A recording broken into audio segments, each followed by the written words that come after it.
भगवान परशुराम भी योगी थे। आज ये योगी एक प्रण लेता है सबको एक भय मुक्त प्रदेश देने के लिए माफियाओं को उनके घुटने पे लाके उनसे माफी मंगवाऊंगा। दोस्तों, अभी फिल्म आई है योगी आदित्यनाथ के ऊपर और फिल्म का नाम है Ajay the untold story of a yogi. ये जो कहानी है इस फिल्म की, ये उत्तराखंड का जो पहाड़ी गांव है उसके अंदर पैदा हुए एक साधारण बालक अजय सिंह बिष्ट, उनके जीवन के बारे में कहानी है जो कि आगे चल करके योगी आदित्य के नाम से जानेंगे। नहीं आ पाएंगे। आप प्रकट होते हैं पर जनता ने उसे सरकार बना दी। ये कहानी है उस सन्यासी की जिसने गेरुए वस्त्रों में उत्तर प्रदेश को नई दिशा, तीनों को एक सूत्र में बांधा। है योगी आदित्यनाथ की। मुझे सत्ता नहीं, सेवा चाहिए। सत्ता का मतलब सिर्फ कुर्सी नहीं होता। योगी आदित्यनाथ के नाम से उनकी कहानी दृढ़ निश्चय, आस्था, सेवा का एक अद्भुत उदाहरण है।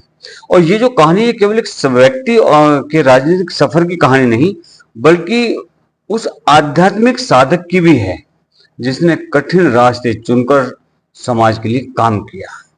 बहुत सारे नेता हुए हैं, बहुत सारे और भी लोग हुए हैं, लेकिन कौन आदमी ऐसा है कि जो अच्छा खासा एक जीवन छोड़ करके एक सन्यासी का जीवन अपनाए। ये अपनाना बहुत कठिन कार्य है और वही कार्य योगी आदित्यनाथ ने किया। अजय का बचपन प्रकृति की गोद में था, गोद में बीता। माता पिता ने उन्होंने बहुत ज्यादा मेहनत, ईमानदारी और धर्मनिष्ठा के संस्कार दिए। पढ़ाई में तेज और जिज्ञासु अजय बचपन से आध्यात्म और सेवा की ओर इनका झुकाव था। और इतना ही नहीं, इन्होंने साइंस स्ट्रीम के अंदर में अपनी पढ़ाई पूरी की, ग्रेजुएशन पूरा किया साइंस स्ट्रीम के अंदर। और युवा होते होते अजय उत्तराखंड से निकल करके गोरखपुर का जो गोरखनाथ मठ है वहां पहुंचे और वहां पर उनका सामना महंत अवैधनाथ से हुआ, जिनका स्नेह और मार्गदर्शन अजय के जीवन का निर्णायक मोड़ बना। गुरु के सानिध्य में उन्होंने वैराग्य को अपनाया और संन्यास लेने का निर्णय किया। यहीं से अजय बिष्ट का नाम पड़ा योगी आदित्यनाथ। तो जुड़ाव बढ़ने के साथ उनकी लोकप्रियता भी बढ़ी। जब जनता से लगाव बढ़ा तो लोगों के बीच में लोकप्रियता बढ़ती चली गई और गोरखपुर संसदीय क्षेत्र में जो लोग थे वो लोग योगी आदित्यनाथ को अपना जनप्रतिनिधि बनाना चाहते थे। 1998 में वो पहली बार सांसद बने, मेंबर ऑफ पार्लियामेंट बने।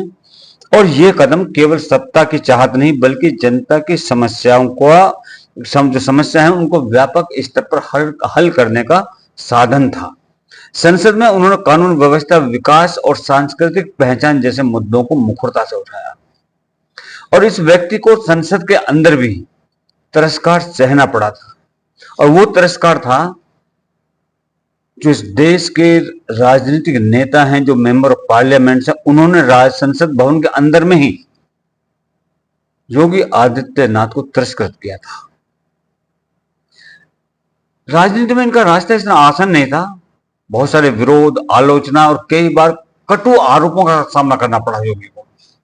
लेकिन योगी ने हर बार हर चुनौती को अपने अवसर में बदला।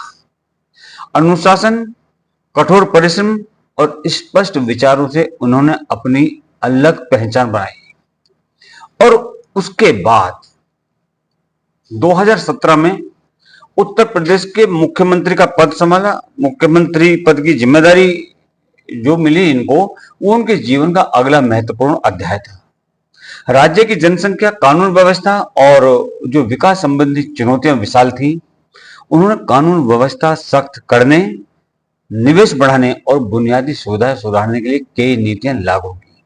इस फिल्म के अंदर में दिखाया है कि किस तरह से एक साधारण बच्चा एक मध्यम वर्ग के परिवार से निकलकर एक साधक बनता है, एक मठाधीश बनता है और उसके बाद देश के सबसे बड़े प्रांत, सबसे बड़े प्रदेश उत्तर प्रदेश का मुख्यमंत्री बनता है। और ये कहानी, ये फिल्म केवल आदित्यनाथ बनने का सफर केवल व्यक्तिगत महत्वाकांक्षा को नहीं बताती, बल्कि ये दृढ़ संकल्प, आस्था और समाज सेवा का एक उदाहरण है।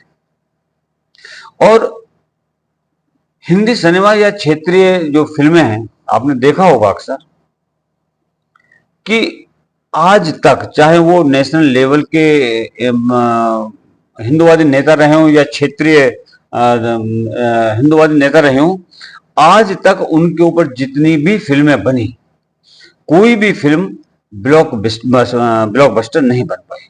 इसके पीछे के कुछ सामान्य कारण हैं जो समझ आते हैं। ये सिर्फ योगी आदित्यनाथ या अजय जैसी फिल्म तक सीमित नहीं है, बल्कि अटल बिहारी वाजपेयी, सावरकर, गोडसे, नाथूराम आदि विषयों पर बनी फिल्मों में भी ये समस्या हमको दिखाई देती है।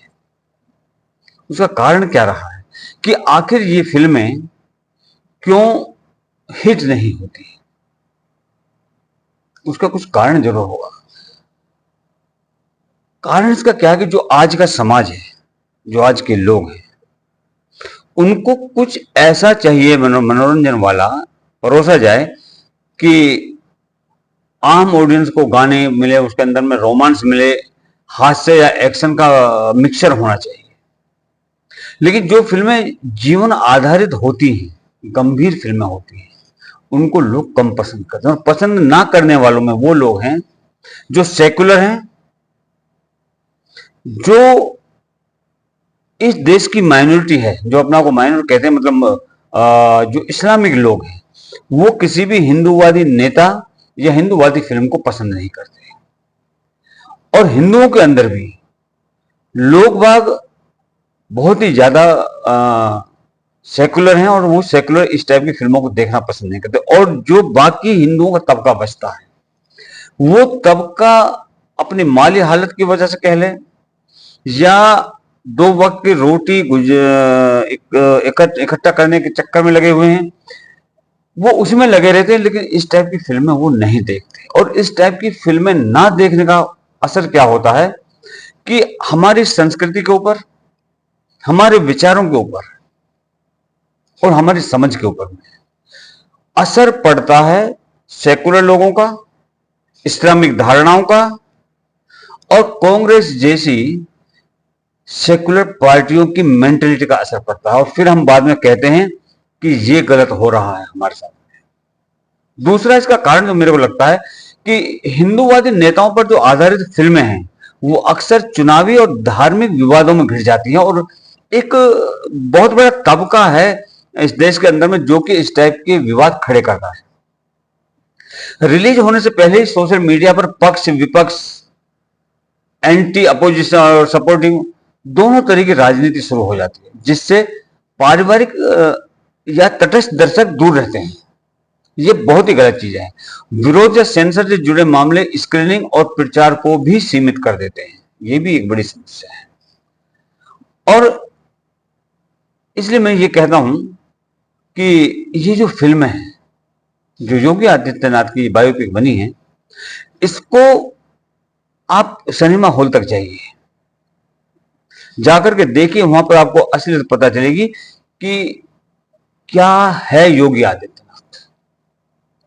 योगी आदित्यनाथ का विरोध एक पक्ष यूं ही नहीं करता, चाहे वो राजनीतिक पक्ष हो या सामाजिक पक्ष हो।